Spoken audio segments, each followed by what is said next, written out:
Shalom saudara-saudara, kita sudah belajar beberapa kali pertemuan ini mengenai topik yang penting yaitu sanctification. Dan saya sebelum melanjutkan pelajaran kita yang berikutnya, saya akan melakukan recap dari apa yang sudah kita pelajari. Saya akan mulai dengan share screen.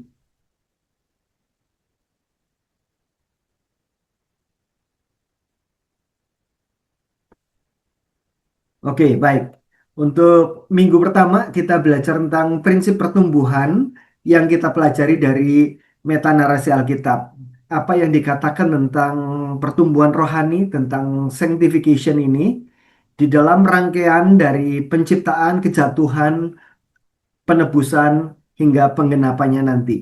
Di dalamnya kita melihat satu tema besar yang terangkai dalam seluruh Alkitab, yaitu tujuan dan rencana Tuhan adalah supaya kita hidup memuliakan Dia. Kita dirancang bagi kemuliaannya, kita diciptakan bagi kemuliaannya, kita kehilangan kemuliaannya dalam kejatuhan, kemudian kita ditebus supaya kita bisa kembali memuliakan Dia, dan di dalam penggenapan kita akan selama-lamanya memuliakan Dia. Dan hidup yang memuliakan Tuhan itu digambarkan juga menjadi kehidupan yang semakin serupa dengan Tuhan sendiri, semakin serupa dengan Kristus yang adalah gambar wujud Allah. Di dalam pelayanan, di dalam pembinaan rohani, di dalam kegiatan bergereja kita mengenal sanctification ini sebagai pengudusan, tetapi ada beberapa nama-nama lain yaitu spiritual growth, pertumbuhan rohani, spiritual maturity, kedewasaan rohani, spiritual formation, pembentukan rohani, discipleship atau kemuritan, semuanya membicarakan hal yang sama yaitu hidup yang semakin memuliakan Tuhan dengan hidup semakin menyerupai Kristus. Kita sudah mendapatkan intisarinya.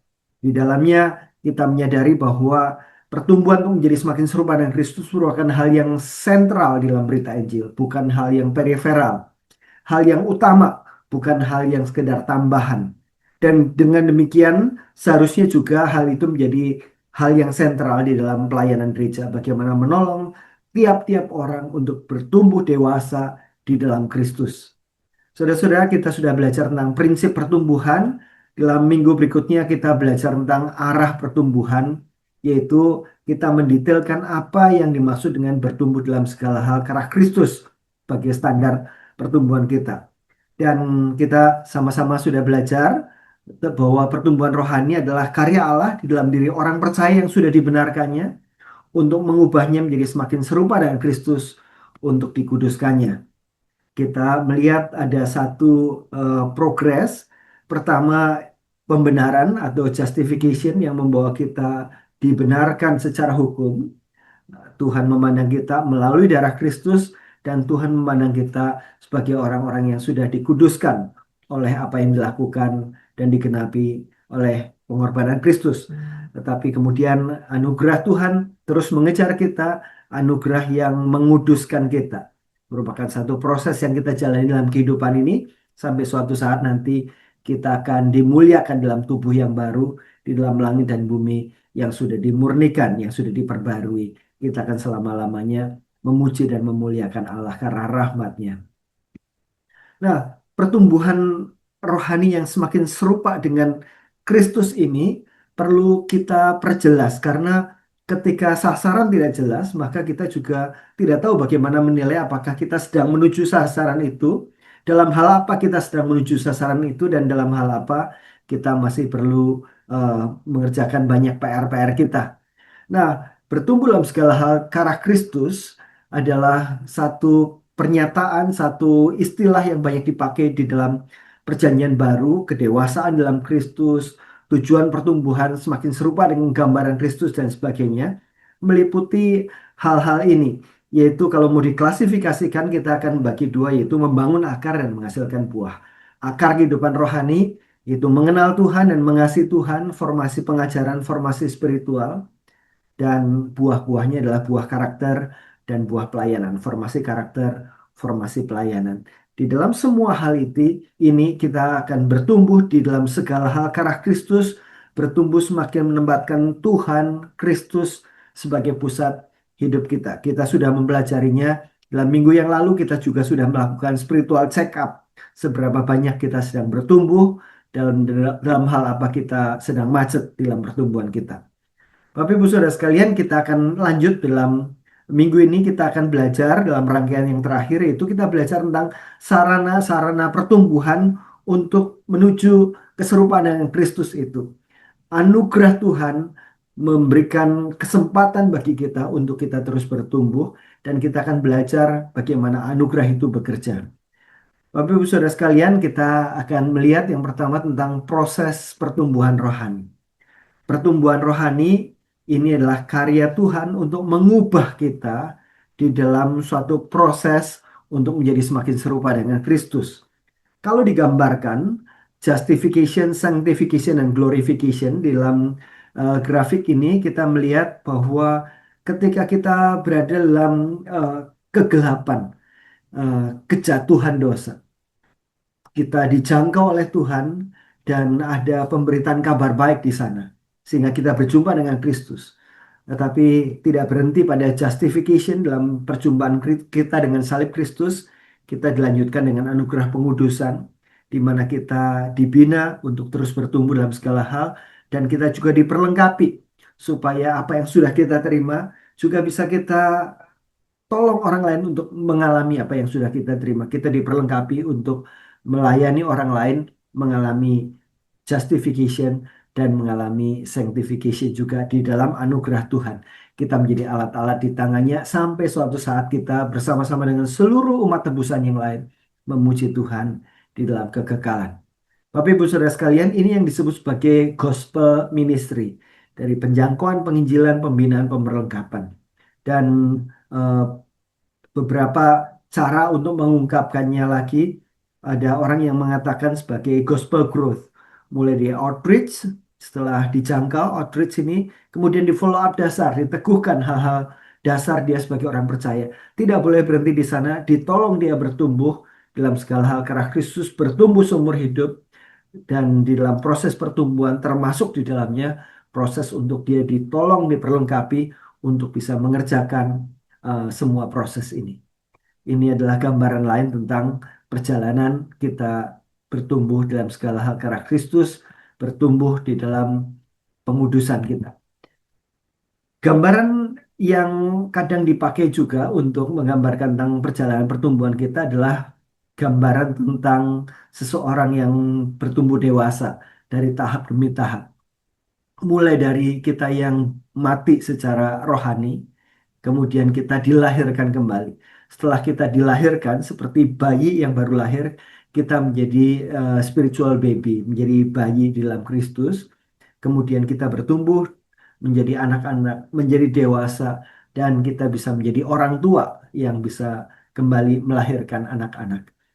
Saudara-saudara, gambaran-gambaran semacam ini eh, menolong kita memiliki gambaran bahwa kita perlu terus bertumbuh, bahwa justification, keselamatan dalam Kristus itu bukan endingnya, tetapi itu adalah awal dari proses sanctification yang Tuhan kerjakan dalam diri kita. Pemuritan adalah kita sedang bekerja sama dengan Tuhan, menjadi alat di tangan Tuhan untuk menghadirkan sanctification itu efektif terjadi dalam diri orang-orang percaya. Bapak Ibu Saudara sekalian, kita masuk dalam topik kita hari ini, yaitu tentang sarana pertumbuhan, sarana sanctification ini. Kita sebelum masuk ke sarana, kita akan masuk dalam sumber dari pertumbuhan rohani, sumber dari sanctification. Nah, kembali pada definisi yang kita sudah bahas sejak minggu lalu, pertumbuhan rohani adalah karya Allah di dalam diri orang percaya. Kita akan menekankan tentang karya Allah di sini. 1 Korintus 3 ayat 6 sampai 7 mengatakan bahwa aku menanam, Paulus menanam, Apolos menyiram, tetapi Allah yang memberi pertumbuhan. Karena itu yang penting bukanlah yang menanam atau yang menyiram, melainkan Allah yang memberi pertumbuhan. Di sini dengan jelas ditekankan bahwa pertumbuhan adalah pekerjaan Tuhan. Tuhan yang membuat pertumbuhan. Paulus menanam, Apolos menyiram adalah sarana-sarana yang dipakai Tuhan untuk menghasilkan pertumbuhan itu. Seorang petani tahu bahwa yang dia lakukan adalah menanam benih dan menyiraminya, memberi pupuk dan sebagainya. Tetapi yang menumbuhkan benih itu bukan dia. Yang menumbuhkan adalah Tuhan yang memberikan daya hidup pada benih itu untuk bertumbuh. Tetapi seorang petani juga tahu Kalau dia tidak menanam dengan baik, tidak menyiram dengan baik, dia juga tidak akan panen eh, buah-buahan, sayur-sayuran, dan sebagainya. Jadi ada sarana pertumbuhan dan ada sumber pertumbuhan. Sumbernya adalah Tuhan, sarananya adalah ketika kita menanam dan menyiram, ketika kita memberitakan Injil dan menolong orang bertumbuh. Kita akan menekankan dalam bagian ini sumbernya dulu tentang Allah yang memberi pertumbuhan. Nah, saudara-saudara, proses transformasi dikatakan hanya dapat terjadi melalui karya Roh Kudus. Roh Kuduslah yang memberi pertumbuhan. Dan apa yang dapat kita lakukan adalah kita menempatkan diri dan membuka diri pada proses transformasi yang dikerjakan Roh Kudus ini. Tetapi kita tidak dapat mengontrol atau membuat pertumbuhan itu terjadi dengan kekuatan kita sendiri. Bagaimana kita memikirkan hubungan antara bagian Allah Roh Kudus dan bagian kita dalam pertumbuhan? Gambarannya yang diberikan pada kita adalah ini gambaran, namanya juga gambaran, tidak ada gambaran yang sempurna, tetapi menolong kita untuk memahami dinamika yang terjadi. Gambarannya diambil dari eh, olahraga eh, perahu layar, begitu ya. Eh, Perahu layar untuk dapat bergerak maju perlu angin. Tetapi angin itu untuk dapat menggerakkan perahu layar itu perlu ditangkap oleh layar yang dikembangkan. Gambaran seperti ini bisa kita pakai, kita terapkan di dalam pemahaman ini. Roh Kuduslah yang memberikan pertumbuhan. Itu gambarnya seperti angin yang meniupkan perahu layar ini.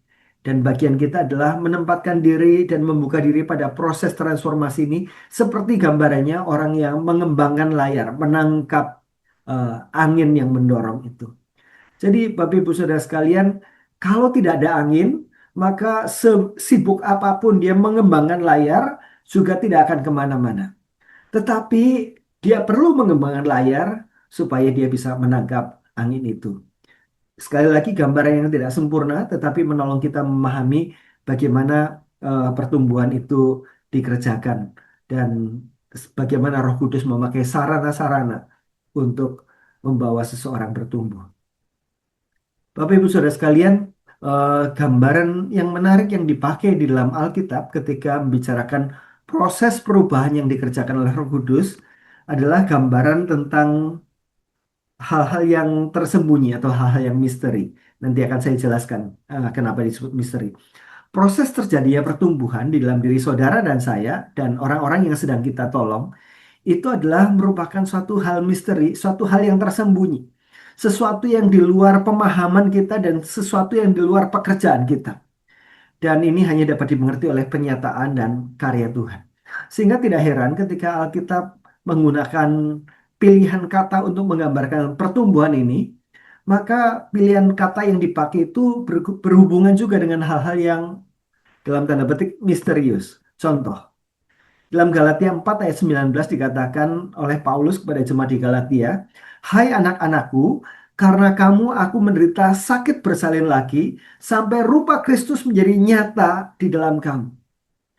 Kata yang dipakai untuk menggambarkan tentang perubahan atau pertumbuhan di sini adalah menjadi nyata, di mana dalam bahasa aslinya adalah morphoo. Kata dasarnya morpho. Morpho artinya berubah, is form. Nah, jadi Paulus sedang membicarakan tentang relasi dia dengan jemaat di Galatia, di mana dia sudah pertama-tama eh, menjadi alat di tangan Allah Roh Kudus untuk dalam tanda petik melahirkan mereka, menghasilkan wujud Kristus yang nyata di dalam diri mereka. Dan karena ada sesuatu yang terjadi jemaat Galatia, dia berkata, apakah aku harus menderita sakit bersalin lagi sampai rupa Kristus muncul menjadi nyata di dalam kamu? Morfoo di sini yang dipakai. Jadi kata morfoo itu gambaran tentang seperti pertumbuhan seorang bayi di dalam rahim ibunya. Jadi terus berubah bentuk ya. Eh, Seperti Paulus seperti orang mengandung itu sampai rupa Kristus muncul di dalam dirinya. Kenapa disebut misteri Bapak Ibu Saudara sekalian? Karena eh, saintis bisa memberitahu kita apa yang terjadi minggu demi minggu dari janin yang sedang terus bertumbuh dan berbuah. Eh, morfoo ini. Tetapi Bapak Ibu Saudara sekalian, adalah suatu misteri. Kenapa se- sel telur dan sperma bertemu menghasilkan eh, pembuahan, kemudian makin lama makin dewasa, makin besar seperti ini. Jarinya muncul, tangannya muncul, tulang-tulang dan sebagainya. Itu satu misteri. Kita bisa melihat, mendeskripsikan apa yang terjadi, tetapi bagaimana itu terjadi, prosesnya dan sebagainya adalah misteri. Gambaran yang eh, saya pikir sangat eh, bisa diparalelkan dengan pertumbuhan rohani kita. Kita tidak tahu bagaimana proses pertumbuhan itu terjadi, tetapi Allah Roh Kudus eh, melakukan morfoo di dalam diri kita, dan prosesnya itu sesuatu yang tersembunyi, tidak bisa eh, kita pahami, dan tidak bisa eh, mengandalkan kemampuan kita untuk melakukannya. Gambaran yang lain yang dipakai untuk kata perubahan atau pertumbuhan di dalam Alkitab, kata yang dipakai adalah metamorfoo. Kalau Bapak Ibu Saudara mendengar kata metamorfoo, metamorfosis, kita tentu saja ingat tentang perubahan dari ulat, kepompong, kemudian menjadi kupu-kupu. Dan kata itu dipakai dalam Roma 12 ayat 2, dikatakan, "Janganlah kamu menjadi serupa dengan dunia ini, tetapi metamorfolah oleh pembaruan budimu. Berubahlah oleh pembaruan budimu." Jadi ada ada tambahan kata tadi ya. Kalau yang Galatia itu morfoo saja, ini kata dasarnya ditambah kata meta. Jadi bukan sekedar perubahan dari kecil menjadi semakin besar, tetapi bentuknya pun bisa berubah. Itulah meta. Dari bentuknya ulat menjadi bentuknya kepompong, menjadi bentuknya kupu-kupu, berubah seperti itu. Dan sekali lagi, eh, para ilmuwan bisa menceritakan tahap demi tahap, waktu demi waktu yang dilalui di dalam perubahan ini. Tetapi bagaimana sesungguhnya perubahan itu terjadi, tidak ada seorang pun yang bisa menjelaskan. Itu adalah sesuatu yang misterius. Sebagaimana pertumbuhan kita, secara misterius Allah Roh Kudus yang menghasilkan kita menjadi semakin serupa dengan Kristus sampai wajah Kristus nampak di dalam diri kita. Kita diperbarui dan kita diubahkan. Itulah karya Roh Kudus yang menjadi sumber sanctification kita, sumber pertumbuhan, sumber pengudusan kita. Nah, kalau tadi kita membicarakan sumber dan membicarakan sarana, mari kita pada bagian selanjutnya ini sampai terakhir nanti kita membicarakan tentang sarana ini. Roh Kudus tidak bekerja di dalam vakum. Roh Kudus bekerja melalui the means of grace, melalui sarana-sarana pertumbuhan. Sarana-sarana pertumbuhan apakah yang Allah Roh Kudus akan gunakan, akan pakai untuk memunculkan sanctification yang semakin dewasa di dalam diri kita? Mari kita belajar bersama-sama. Saya akan banyak mengutip dari tulisan James Bryan Smith di dalam buku Apprentice Series. Dia em, memformulasikan perkataan ini, perkataan yang sangat banyak dipakai juga oleh Richard Foster dan Dallas Willard. Dia mengatakan demikian tentang pertumbuhan rohani. "We change by the process of indirection. We do what we can in order to enable us to do what we can do directly." Apa maksudnya? Kita itu diubahkan secara tidak langsung, Bapak Ibu Saudara sekalian. Jadi bukan kita itu pengen jadi orang yang lebih sabar, kemudian kita berusaha menjadi orang yang sabar, sabar, sabar, sabar begitu ya. Kita pengen menjadi orang yang eh, murah hati. Kemudian kita berusaha untuk menjadi murah hati secara langsung. Bukan itu yang dikatakan oleh James Bryan Smith. Kita diubahkan secara tidak langsung, bukan secara langsung seperti itu. Kita tidak dapat secara langsung menjadi serupa dengan Kristus. Begitu ya. Tetapi kita diubah secara tidak langsung. Bagaimana caranya? Yaitu dengan kalimat yang dia katakan, "We do what we can in order to enable us to do what we can do directly." Kita tidak bisa langsung, Bapak Ibu Saudara sekalian, memunculkan kasih, sukacita, damai sejahtera dan sebagainya, tetapi kita bisa melakukan sesuatu yang mana ketika kita lakukan ini secara konsisten dan terus-menerus, maka itu akan memampukan kita untuk melakukan sesuatu yang tidak dapat kita lakukan secara langsung tadi. Jadi ada hal-hal tertentu yang bisa kita kerjakan dan Allah Roh Kudus memakai hal yang kita kerjakan itu untuk akhirnya membuat kita mampu memunculkan kasih sukacita damai sejahtera karakter-karakter Kristus itu yang sebelumnya kita tidak dapat lakukan secara dengan kekuatan kemauan saja. Oh, saya mau ini, saya mau itu, tidak bisa. Bapak Ibu Saudara sekalian, gambarannya begini untuk kita lebih memahami apa yang dimaksud.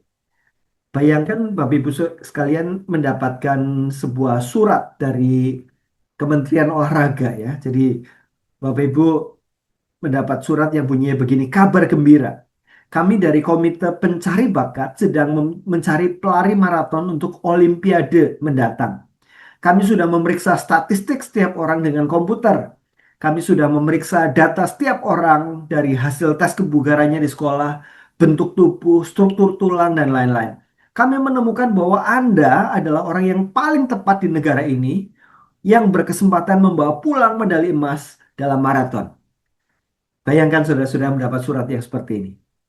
Pertanyaan saya, dapatkah saudara-saudara kalau bulan depan ada maraton, kita langsung join maraton dan kita akan memenangkannya? Dikatakan kita punya seluruh potensi loh. Bisa nggak kita jadi juara maraton?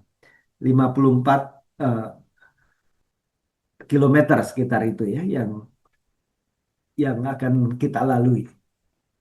Saudara-saudara, jawabannya tidak bisa meskipun kita punya seluruh potensi itu.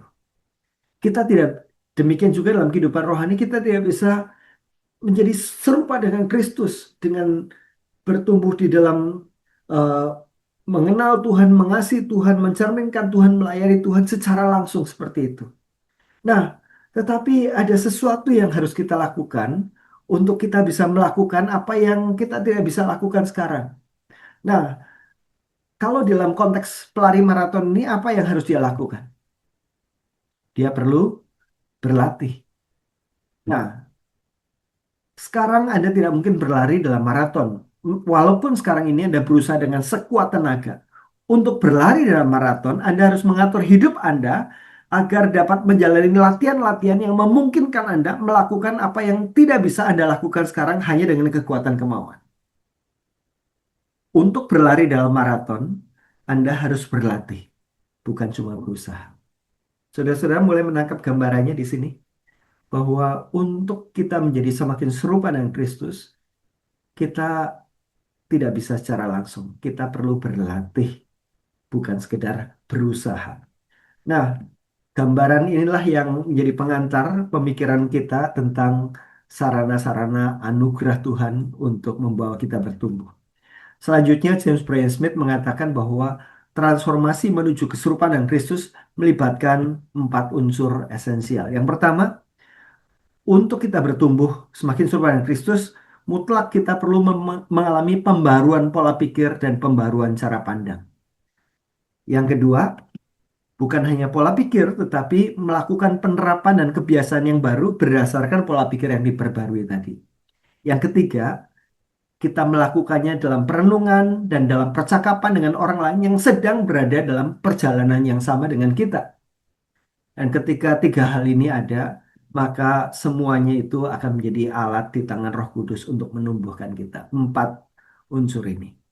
Bapak Ibu Saudara sekalian, kita tadi sudah belajar sumbernya adalah Allah Roh Kudus. Allah Roh Kudus bekerja melalui aktivitas menanam dan menyiram kita, melalui aktivitas kita membentangkan layar untuk menangkap angin itu. Nah, kita sekarang akan fokus pada sarana-sarana ini satu persatu. Yang pertama, Bapak Ibu Saudara sekalian, Roh Kudus bekerja menumbuhkan kita ketika kita memperbarui pola pikir kita dengan pengenalan akan Tuhan dan akan firman-Nya. Saudara-saudara sekalian, pola pikir kita dibentuk oleh masa lalu kita, oleh keluarga kita, oleh dunia ini, oleh diri kita sendiri dan sebagainya. Dan pola pikir yang keliru itu akan membuat kita terhambat dalam bertumbuh dan kita salah arah dalam bertumbuh. Maka tidak heran jika dikatakan dalam Roma 12 ayat 2, Jangan kamu menjadi serupa dengan dunia ini. Do not be conformed with the pattern of this world. Tetapi berubahlah, but be transformed by the renewal of your mind. Oleh pembaruan budimu. Jadi supaya kita mengalami pertumbuhan, hal yang mendasar yang perlu kita alami adalah kita mengubah pola dunia yang membentuk kita dengan pola pikir Alkitab, yaitu perubahan pembaharuan budi yang dinyatakan oleh Tuhan dan firman-Nya. Sehingga kita dapat membedakan manakah kehendak Allah yang baik, yang berkenan pada Allah dan yang sempurna. Do not be conformed, but be transformed by the renewal of your mind. Nah, Bapak Ibu Saudara sekalian, mengenai eh, diubahkan sesuai dengan pola pikir Tuhan dan Alkitab, John Stott mengatakan demikian.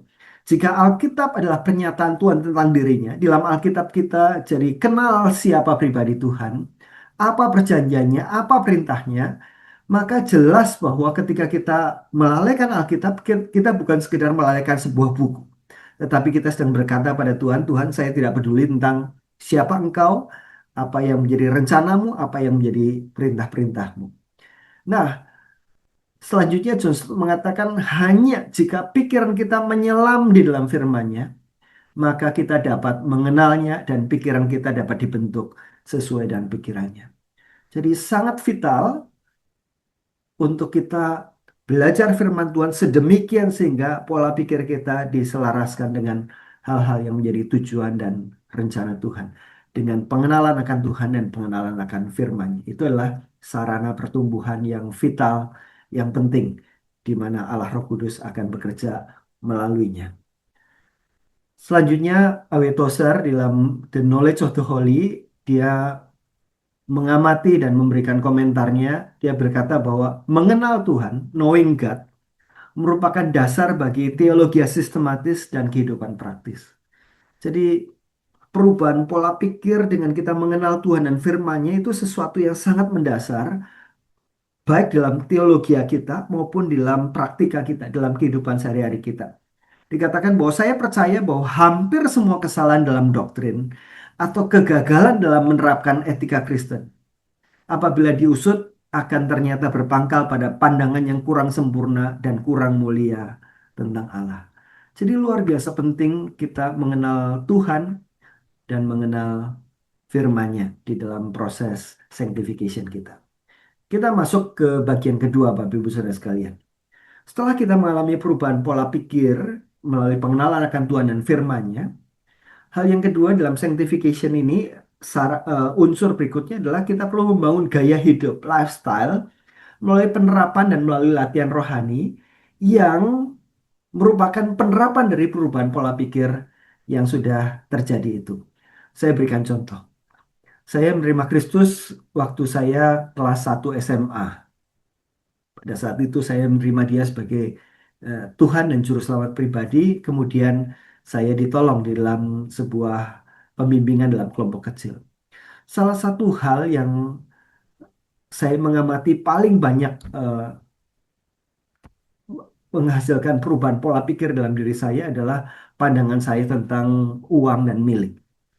Saya dibesarkan dalam keluarga pedagang dan dalam keluarga saya itu adalah keluarga yang hemat. Ketika saya mau minta sesuatu, namanya juga pedagang di pasar itu marginnya itu, profitnya itu kecil-kecil, sedikit-sedikit. Jadi harus dijual dalam bentuk volume yang banyak baru punya keuntungan yang cukup. Nah, eh, kalau saya mau minta sesuatu barang kepada orang tua akan bilang, Papa atau Mama harus jual sekian banyak barang supaya kamu bisa makan atau supaya kamu bisa ambil satu barang itu.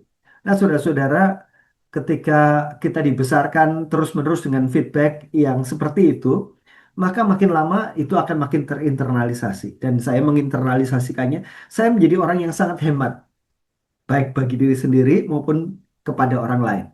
Itu point of view saya. Tetapi point of view teman-teman saya itu bukan hemat, tetapi pelit luar biasa, begitu ya. Jadi Bapak Ibu Saudara sekalian, eh, bagi saya uang sesuatu yang milik saya itu saya pegang erat-erat, begitu ya. karena ini sesuatu yang berharga, sesuatu yang tidak mudah didapatkannya, sesuatu yang karena kita berusaha dan sebagainya, maka kita punya, dan itu adalah hak kita. Nah, pola pikir dan cara bertindak seperti itu yang mewarnai pola asuh saya. Ketika saya semakin besar, kemudian itu makin terinternalisasi sampai saya berjumpa dengan Kristus, dan kemudian pada saat itu saya dimuridkan, saya belajar tentang penata layanan, bahwa uang, waktu, harta, talenta semua adalah milik Tuhan yang dititipkan kepada kita untuk kita kerjakan bagi kepentingan sang pemilik, bukan bagi diri kita sendiri. Bapak Ibu Saudara sekalian, perubahan konsep, perubahan cara pandang terhadap uang saya, harta saya, talenta saya, waktu saya, waktu itu perubahannya sangat luar biasa. Pola pikir ini buat saya sesuatu yang sama sekali baru. Nah, Bapak Ibu Saudara sekalian, jika saya hanya berpikir-pikir saja, maka tidak akan ada banyak perubahan dalam hidup saya. Tetapi berbeda sekali ketika pembimbing waktu itu menolong saya memikirkan bagian hidup saya yang mana, di mana kebenaran tentang penata layan ini mau diterapkan. Kemudian saya mulai memikirkan tentang talenta saya, atas harta saya, waktu saya, dan sebagainya. Dan mulailah penerapan-penerapan dilakukan, gaya hidup yang baru supaya selaras dengan pola pikir yang baru itu kemudian mulai dibangun. Saudara-saudara, untuk membangun gaya hidup yang seperti ini diperlukan penerapan dan latihan-latihan rohani. Alkitab mengatakan di dalam Roma pasal 12 yang tadi sudah kita baca, dikatakan bahwa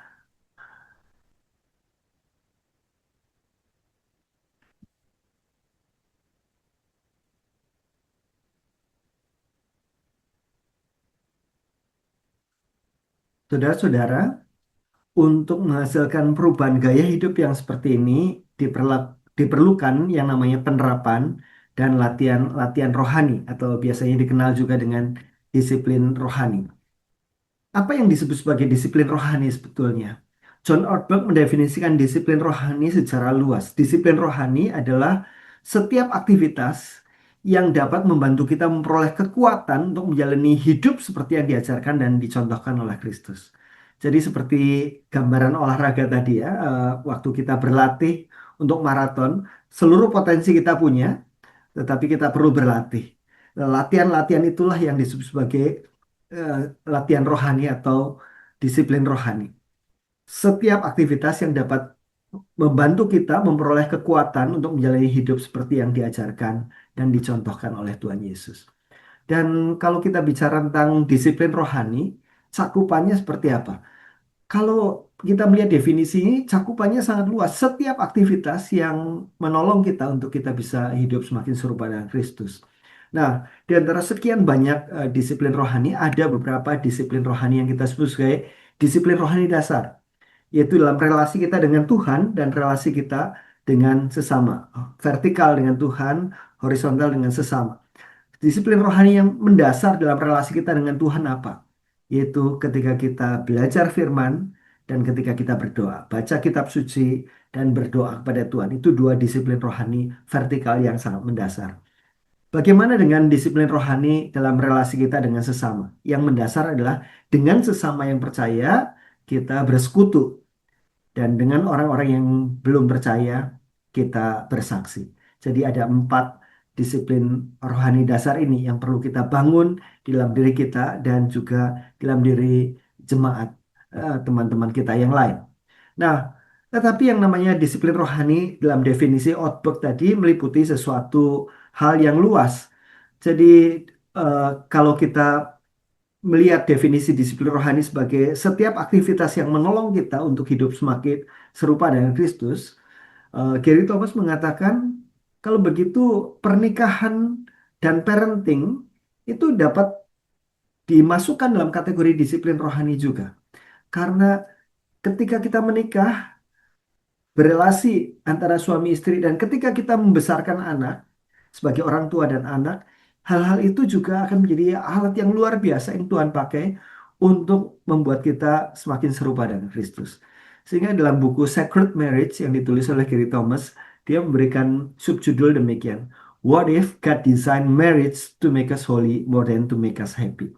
Bagaimana jika Tuhan merancang pernikahan untuk dengan tujuan supaya kita hidup semakin kudus, semakin serupa dengan Kristus, lebih daripada untuk membuat kita berbahagia. Kebahagiaan adalah byproduct, adalah efek samping dari kehidupan yang semakin serupa dengan Kristus, bukan tujuan utama. Tujuan utamanya adalah to make us holy, to make us more like Christ. Happiness is byproduct, not the end result yang diharapkan. Dan pernikahan akan menolong kita bertumbuh dalam banyak hal ini. Nah, bagaimana dengan parenting? Subjudul yang Gary Thomas tuliskan adalah How Raising Children Shapes Our Souls. Nah, biasanya buku-buku tentang parenting kita berpikir bagaimana kita shaping the souls of our kids ya. Bagaimana kita membentuk jiwa dari anak-anak kita yang kita besarkan. Nah, tapi dalam kacamata disiplin rohani, proses membesarkan anak ini adalah proses yang juga membentuk jiwa kita, menumbuhkan jiwa kita. Jadi dalam pengertian yang luas, disiplin rohani berupa hal-hal eh, yang sifatnya ada sesuatu yang kita kontrol, kita kendalikan, kita baca Alkitab, kita datang ke gereja, kita bersekutu dan sebagainya. Tetapi juga ada hal-hal yang meliputi kehidupan sehari-hari seperti eh, pernikahan dan parenting dan juga banyak hal yang lain. Dua hal ini hanya sebagai contoh. Jadi untuk bertumbuh semakin serupa dengan Kristus, berjalan di dalam sanctification kita, kita perlu perubahan pola pikir. Dan yang kedua, melalui perubahan gaya hidup. Nah, perubahan pola pikir dan perubahan gaya hidup itu perlu kita kerjakan bersama-sama dengan saudara-saudara seiman kita yang lain, bersama dengan umat Tuhan yang lain yang juga sedang belajar eh, kebenaran tentang Tuhan dan firman-Nya dan sedang belajar untuk menerapkan dan melatih diri dalam hal yang sama. Bersama-sama kita bertumbuh. Nah, ada buku yang ditulis oleh Robert Clinton, judulnya Connecting. Dia melakukan pengamatan terhadap pemimpin-pemimpin rohani, baik di dalam Alkitab maupun di luar Alkitab, kemudian di dalam tokoh-tokoh sejarah dan sebagainya. Dan dia mempunyai kesimpulan demikian, seseorang yang bertumbuh itu perlu yang disebut sebagai konstelasi atau jaringan hubungan yang mencakup pertama perlu mentor yang membimbing. Yang kedua, perlu rekan yang bertumbuh bersama. Yang ketiga, perlu orang yang dibimbing supaya menjamin adanya perkembangan dan perspektif yang sehat dalam hidup dan pelayanannya. Kalau digambarkan akan seperti ini. Ada mentor yang mengarahkan, ada rekan pertumbuhan yang bersama-sama bertumbuh, dan ada orang yang dibimbing. Jadi kita bukan hanya orang yang dibimbing yang butuh kita, tapi kita juga butuh orang yang dibimbing. Karena ketika kita sedang membimbing orang lain, maka kita akan semakin kencang secara rohani dan kita akan semakin sungguh-sungguh mengawasi diri kita dan mengawasi ajaran kita. Ketika kita sedang membimbing orang lain, bukan hanya orang itu bertumbuh, tapi mungkin kita yang lebih banyak bertumbuh di dalamnya. Jadi inilah konstelasi jaringan sahabat rohani yang perlu kita miliki untuk kita bisa bertumbuh dewasa. Komunitas pertumbuhan semacam ini bukan sekedar komunitas orang yang sedang berkumpul bersama. Ada satu quotes yang mengatakan bahwa community is not just about being together. Ngumpul bersama itu sesuatu yang baik, tetapi ngumpul bersama by itself bukan membuat itu menjadi komunitas. Karena komunitas itu tidak hanya dicirikan oleh being together, hadir bersama. Tetapi komunitas didirikan dengan doing life together, menjalani hidup bersama. Hidup kita penuh dengan naik turun, lika-liku, jatuh bangun. Komunitas yang sejati adalah komunitas yang berjalan bersama-sama dengan kita di dalam naik turun, lika-liku, dan jatuh bangun kehidupan. Bersama-sama. Mereka adalah sahabat-sahabat rohani, keluarga rohani, bukan sekedar peserta kegiatan-kegiatan pembinaan saja. Tetapi ada orang-orang yang menangis dengan orang yang menangis, bersuka dengan orang yang bersuka. Kesusahan, masalah sahabat rohani kita menjadi kesusahan dan masalah kita juga. Kesukaan mereka juga menjadi kesukaan kita. Demikian juga sebaliknya. Itulah the true community, komunitas yang sejati. Kita perlu komunitas yang semacam ini di dalam perjalanan pertumbuhan kita. Ada sebuah eh, pengamatan yang dilakukan oleh Richard Lamb. Dia menulis buku Following Jesus in the Real World, mengikuti Yesus dalam dunia nyata, membicarakan tentang bagaimana orang-orang yang sesudah lulus dari kampus masuk dalam kehidupan kerja, kehidupan nyata. Richard Lamb melihat bahwa ada orang-orang yang waktu di kampusnya bagus sekali dalam pertumbuhan, waktu masuk dunia nyata hilang begitu ya. Tidak ada gairah kerohanian yang sebelumnya ada. Tetapi juga ada orang-orang yang waktu di dalam kampus mereka ditolong bertumbuh dengan baik dan setelah lulus mereka justru berkembang jauh lebih luar biasa lagi. Dan Richard Lamb mempelajari apa yang membedakan dua kelompok ini. Orang yang terus thriving, terus bertumbuh, berkembang ketika masuk dalam dunia nyata. Dan Richard Lamb melihat salah satu hal yang sangat membedakan adalah karena mereka punya koinonia, punya komunitas. Koinonia artinya orang yang memiliki yang berbagi kesamaan. Koin itu adalah sesuatu something in common, sesuatu yang dimiliki bersama. Koinonia dalam hal apa? Yang pertama, fellowship yaitu common life in love. Punya orang-orang yang di mana di dalamnya mereka bisa bersekutu di dalam level hati, saling mengasihi. Tetapi bukan cuma sekedar itu. Ada accountability, common commitment in truth. Ada kesamaan komitmen kepada kebenaran. Bagaimana mereka mau hidup dalam kebenaran. Jadi ada komitmen terhadap hal itu dan mereka saling akuntabel. Mereka saling menjaga supaya hidup mereka ada dalam jalan yang lurus itu. Dan kesamaan yang ketiga adalah common vision in mission. Ada kerekanan untuk bagaimana bukan hanya hidup bagi diri sendiri, tetapi bagi misi Tuhan. Jadi ada fellowship, accountability, dan partnership. Ada kesamaan-kesamaan yang dimiliki di dalam komunitas ini yang membedakan seseorang yang bertumbuh terus atau bertumbuh dengan banyak terlambat dan terhambat karena tidak punya komunitas yang memiliki komitmen yang sama ini. Jadi ini pengamatan yang menarik Bapak Ibu Saudara sekalian. Komunitas adalah sarana pertumbuhan umat Tuhan, ini adalah sarana pertumbuhan yang Tuhan pakai untuk menumbuhkan saudara dan saya. Jadi kita sekarang sudah explore eh, sarana-sarana pertumbuhan yang dipakai Roh Kudus yang sebagaimana dituliskan oleh James Bryan Smith. Yang pertama adalah perubahan pola pikir, pembaruan pola pikir dengan mengenal Tuhan dan firman-Nya. Yang kedua adalah membangun gaya hidup melalui penerapan dan latihan rohani. Yang ketiga, kita melakukan perubahan pola pikir, perubahan gaya hidup ini di dalam kebersamaan, di dalam komunitas pertumbuhan. Ketika unsur-unsur ini ada, Roh Kudus akan memakainya untuk membentuk dan mengubah kita menjadi semakin serupa dengan gambaran anaknya, gambaran Kristus. Maka Allah Roh Kudus akan mengerjakan the miracle of life change itu, keajaiban perubahan hidup itu di dalam diri saudara dan saya. Kita menjalani eh, percakapan-percakapan, persekutuan, membicarakan firman Tuhan dan sebagainya. Tetapi sering berjalannya waktu kita akan melihat bahwa hidup kita sedang diubahkan. Seseorang yang membimbing kelompok kecil akan melihat perubahan itu dan berkata, wah, apa yang saya lakukan? Saya hanya mengajak mereka membicarakan firman Tuhan, menerapkan firman Tuhan, dan eh, saling terbuka, saling mendorong dan sebagainya. Yang saya lakukan hanya itu. Tetapi perubahan-perubahan ini sungguh Roh Kudus yang melakukannya, bukan saya. Menegaskan apa yang Paulus katakan. Aku menanam, Apolos menyiram, Tuhan yang memberi pertumbuhan.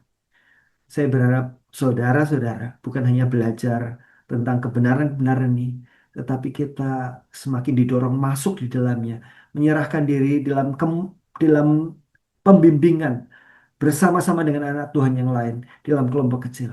Kalau dalam gereja saudara ada kesempatan-kesempatan seperti ini, ambil, manfaatkan itu, dan kita bersama-sama bertumbuh di dalam perjalanan sanctification ini.